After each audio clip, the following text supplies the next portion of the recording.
Hey, this is Paul. This is a repair for Brian. This is a K7000A, 19-inch chassis. Not a hard repair. Just had to do a cap kit on it, do a little reflow work. Got it up and running. Been on my test ring for several hours, and we're looking good. Nice, clean, square picture.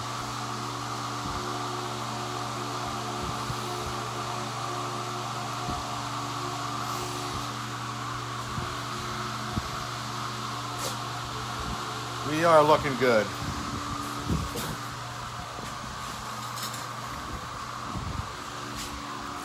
The K7000A was made by Zenith when the peak of the arcades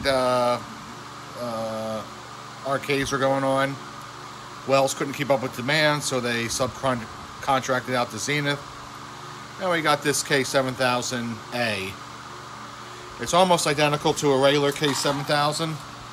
Except you got a beige board, you got a Zenith flyback, which is pretty much impossible to find, and since it was Zenith made, it was made a little higher quality with a higher quality solder points. They don't these don't usually burn up like a regular K7000 does. So it was made with a little higher quality components, and it definitely shows. The bottom looks very clean. The solder side looks very clean. Nothing else to really report on this guy. If the flyback goes, that's it. This will be a doorstop. That's about it. I'll box this guy up and send it back. See ya.